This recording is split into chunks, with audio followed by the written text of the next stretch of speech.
Engkau punya peluang untuk menghindar, engkau punya peluang untuk tidak datang, dan kami di sini tidak ada satupun yang tahu di mana tempatmu. Untuk apa kau capek-capek datang menyerahkan nyawamu, wahai saudaraku, kata Umar. Jawabannya apa hadirin?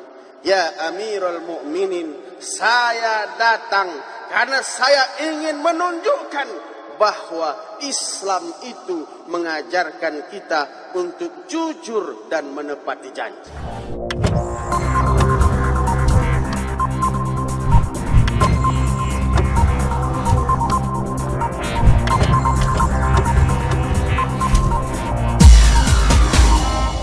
Saudara-saudari kaum muslimin muslimat dimanapun berada yang mau berinfak berpartisipasi untuk memberikan infak atau sedekah jariahnya memperbaiki kelas TPA tempat pengajian kami ini, silahkan kirim ke nomor rekening di bawah ini.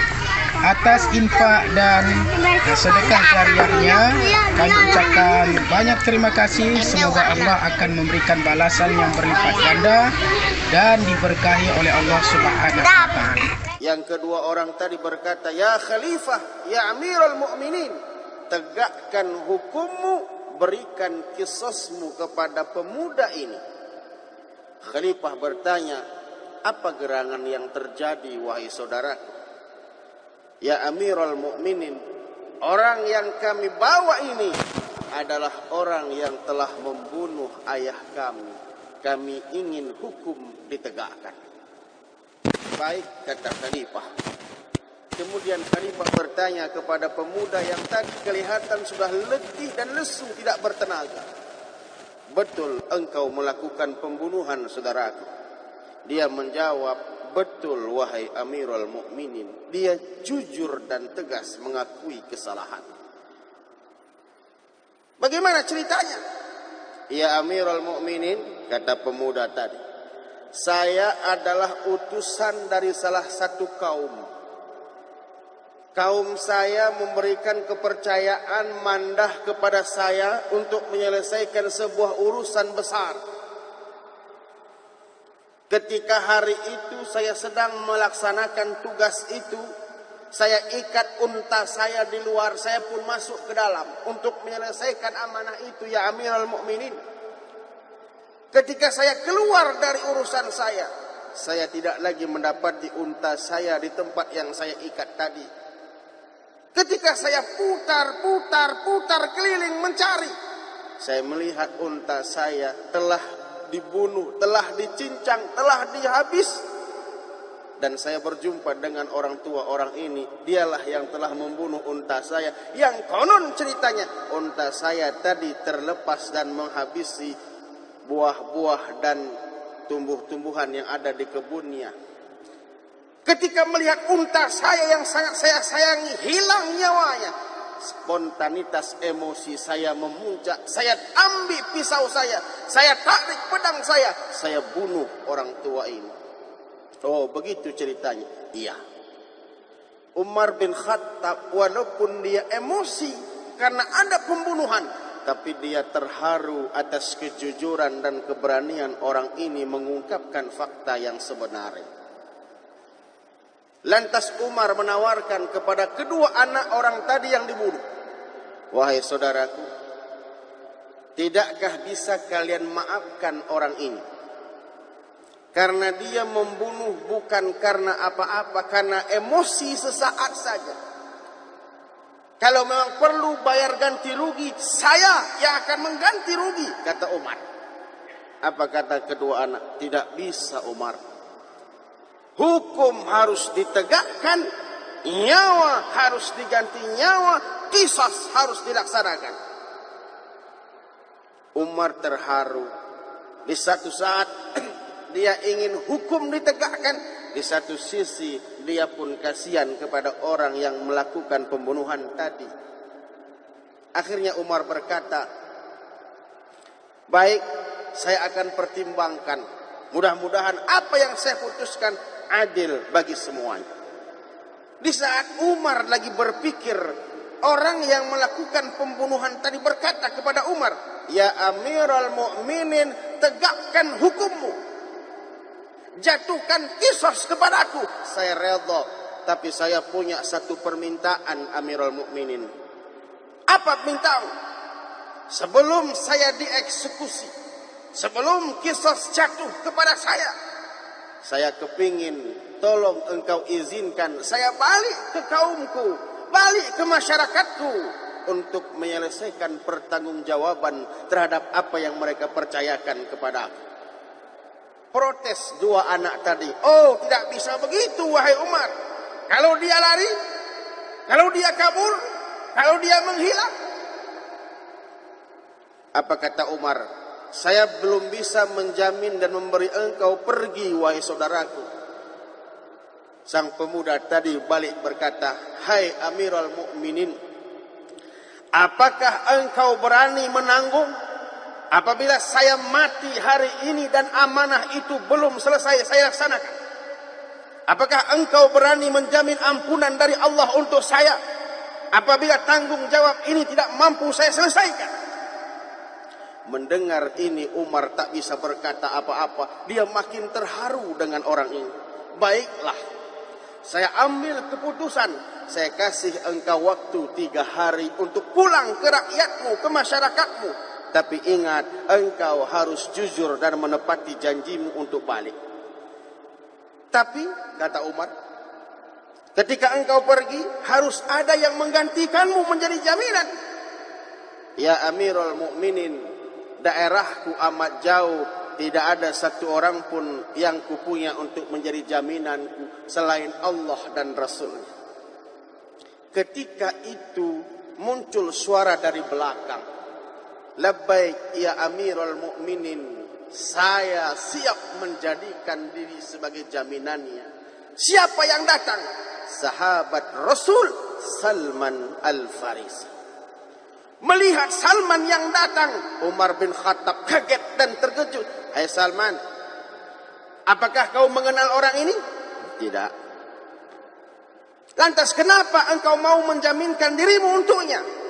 Apa jawab Salman? Ya Amirul Mukminin, saya mengenal dia sama persis seperti engkau mengenal dia.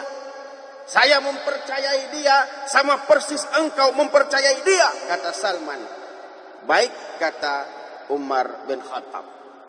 Pulanglah sang pembunuh tadi yang 3 hari lagi akan dieksekusi atas perbuatannya. Banyak orang yang gelisah atas keberanian Salman. Padahal dia tak kenal siapa orang yang ditolongnya. Padahal dia belum kenal siapa orang yang dijaminnya.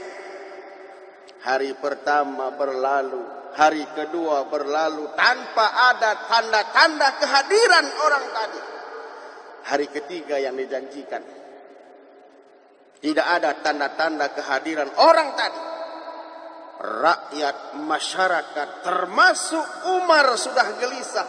Ya Rabb, atas keputusanku, akankah sahabatku Salman Al-Farisi akan menjadi korbannya?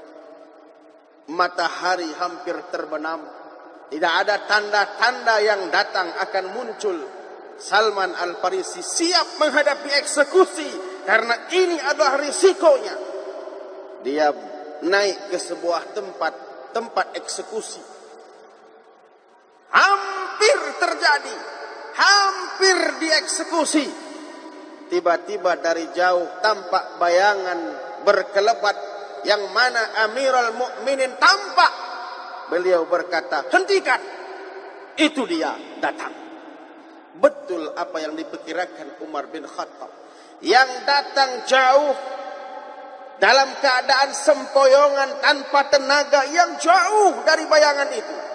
Betul, yang datang adalah pemuda yang 3 hari lalu menjadi jaminan Salman Al-Farisi. Ketika sampai di hadapan Amirul Mukminin, dia langsung minta maaf kepada semua. Maafkan saya harus datang terlambat. Ternyata saya tidak mengira urusan kaumku teramat banyak menyita waktu. Saya pacu kuda saya sekencang-kencangnya. Tapi ternyata kuda saya juga adalah makhluk yang punya kelemahan. Di tengah gurun sana kuda saya sekarat. Tak bisa melanjutkan perjalanan. saya tinggalkan dari tempat itu kemari. Saya berlari dengan tenaga seadanya. Kalau ini hari saya sudah datang, silahkan eksekusi saya. Umar berkata, wahai saudaraku, kenapa engkau datang? Kenapa engkau tak kabur saja? Engkau punya peluang untuk melarikan diri. Engkau punya peluang untuk menghindar. Engkau punya peluang untuk tidak datang. Dan kami di sini tidak ada satupun yang tahu di mana tempatmu. Untuk apa kau capek-capek datang menyerahkan nyawamu, wahai saudaraku, kata Umar. Jawabannya apa hadirin? Ya Amirul Mukminin, saya datang karena saya ingin menunjukkan bahwa Islam itu mengajarkan kita untuk jujur dan menepati janji. Setelah itu Umar berkata, Allah Karim. Umar balik bertanya kepada Salman, hai Salman, kenapa engkau dengan semangat dan ikhlas menjaminkan dirimu kepada orang yang belum kau kenal, wahai saudaraku? Jawaban Salman apa? Ya Amirul Mukminin, aku melakukan itu agar tidak ada ocehan orang, bahwa tidak ada lagi kasih sayang dan rasa percaya. Tidak ada lagi saling tolong menolong di antara orang-orang yang beriman. Yang saya tahu dia beriman, saya beriman. Yang saya tahu dia muslim, saya muslim. Maka dia saudara saya. Menangis Umar bin Khattab mendengar dua jawaban ini. Setelah kesempatan tinggal eksekusi dilakukan, kedua pemuda yang menuntut qisas kemarin datang menghadap Umar. Ya Amirul Mukminin, sudah kami lihat bagaimana kejadian yang sebenarnya. Di saat saudara kami yang muslim, yang seiman dengan kami, di mana dia punya kesempatan melarikan diri, tapi dia tepati janjinya. Saudara kami Salman Al-Farisi, sahabat Rasul, di saat dia tidak mengenal siapa yang ditolongnya, dengan kode etik iman dan Islam dia mau. Saksikan wahai Amirul Mukminin, kami, saya, saudara saya, dan seluruh keluarga saya redha dan memaafkan orang yang membunuh ayah kami ini. Tidak perlu pakai eksekusi lagi. Umar makin menangis terharu. Kenapa kalian mau memaafkannya, wahai saudaraku? Bukankah kalian yang kemarin getol menuntutnya? Apa kata mereka? Kami melakukan itu, wahai Amirul Mukminin, agar dunia tahu bahwa Islam mengajarkan untuk saling memaafkan dan menghapuskan balas dendam. Ibu bapak, dari kisah yang singkat ini ada 3 kata kunci. Yang pertama, mari belajar menepati janji. Dalam surah Al-Mu'minun Allah mengangkat derajat orang-orang yang menepati janji. Walladzina 'ala ahdihim ra'un. Orang-orang yang beriman yang beruntung adalah orang-orang yang menepati janjinya. Tapi di satu sisi, kalau orang itu tak mampu menepati janjinya, sabda baginda Rasul, ayatul munafiki salasun, dia jatuh terpuruk kepada lembah orang-orang yang munafik. Tinggal kembali kepada kita. Kita mau menjadi orang-orang yang beruntung karena menepati janji, atau kita mau jatuh terpuruk kepada orang munafik karena tidak sanggup menepati janji. Yang kedua, yang harus dan bisa kita ambil dari hikmah pelajaran kisah ini adalah sesama muslim, sesama mukmin harus saling percaya, harus saling menolong. Rasul bersabda, wallahu fi aunil abdi ma kana al-abdu fi auni akhihi. Sesungguhnya Allah senantiasa menolong hambanya selama hamba itu sudi, mau, redha, ikhlas menolong saudaranya. Yang ketiga, yang harus kita tanamkan, kita ambil iktibar dan hikmah dari kisah ini adalah manusia tidak ada yang sempurna. Manusia punya silap, manusia punya lupa, manusia punya dosa. Maka manusia yang baik adalah manusia yang mampu memaafkan kesalahan saudaranya. Manusia yang baik adalah manusia yang mampu melupakan kesalahan saudaranya kepadanya. Meminta maaf adalah baik, tapi memberi maaf jauh lebih baik. Mudah-mudahan di kesempatan yang lain kita akan bersua dan akan memaparkan kisah-kisah inspiratif lainnya. Mudah-mudahan kisah ini mengajarkan kepada kita bahwa Allah telah memberikan, Allah telah mencurahkan dari kisah-kisah para anbiya, kisah-kisah para sahabat, kisah-kisah para rasul, kisah-kisah para nabi, kisah-kisah orang-orang terdahulu yang banyak mengandung hikmah yang harus kita ambil. Afala ta'qilun, afala tubshirun, afala tatadabbarun, afala tafakkarun. Tinggal kita lagi yang mau menjadi orang yang berfikir, merenung, mentadabbur atau mengoreksi diri sendiri. Hadanallah wa iyyakum ajma'in. Mudah-mudahan ada manfaatnya bagi kita semua. Terima kasih atas segala perhatian. Mohon maaf atas kekurangan. Usikum wa nafsi bitaqwallah. Assalamualaikum warahmatullahi wabarakatuh.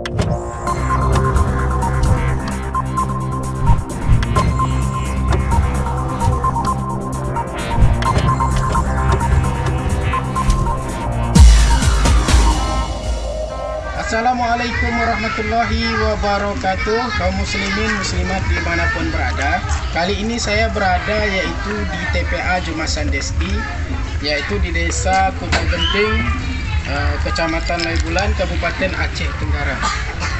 Di TPA ini kita mengajar ada 3 kelas, yaitu kelas Iqra 1 sampai Iqra 3 satu kelas, Iqra 4 sampai Iqra 6 satu kelas, dan Al-Quran satu kelas. Dan tepatnya saya berdiri di kelas ini, yaitu kelas Iqra 1 sampai dengan Iqra 3. Seperti inilah kondisi kelasnya, saudara-saudari kaum muslimin muslimat dimanapun berada. Ini ada atapnya, ya. Atapnya mungkin sudah bolong. Ini rencana kami untuk memperbaiki atap yang sudah bocor ini. Kemudian di kelas ini belum ada dindingnya, sehingga kadang-kadang ini ya hewan-hewan seperti ayam atau kambing sering masuk ke kelas ini sehingga membuang kotorannya di kelas ini. Nah, jadi setiap mau masuk pengajian ini anak-anak santri kita mesti membersihkannya dulu seperti ini ya, mesti dipel, mesti disapu, mesti disiram dengan air. Intinya ini mengurangi kenyamanan santriwan dan santriwati kita untuk belajar agama. Jadi oleh karena itu kami berencana untuk yaitu memperbaiki kelas yang satu ini ya, kelas Iqra 1 sampai Iqra 3. Ini rencana kami perbaiki supaya menambah kenyamanan untuk santriwan dan santriwati kita untuk belajar agama. Bagi saudara-saudari kaum muslimin dimanapun berada yang ingin berinfak ya, yang ingin bersedekah jariah untuk memperbaiki kelas kita ini, silahkan nanti dikirim infaknya ke nomor rekening di bawah ini. Semoga infak saudara-saudari kaum muslimin dimanapun berada bermanfaat untuk kelas tempat pengajian kami ini, sehingga memudahkan anak didik kita untuk belajar agama, menjadi anak yang soleh dan solehah, berguna bagi agama, bangsa, dan negara. Sekali lagi, bagi saudara-saudari kaum muslimin muslimat dimanapun berada yang mau berinfak, berpartisipasi untuk memberikan infak atau sedekah jariahnya memperbaiki kelas TPA tempat pengajian kami ini, silahkan kirim ke nomor rekening di bawah ini. Atas infak dan sedekah jariahnya kami ucapkan banyak terima kasih. Semoga Allah akan memberikan balasan yang berlipat ganda dan diberkahi oleh Allah Subhanahu wa taala. Terima kasih. Wassalamualaikum warahmatullahi wabarakatuh.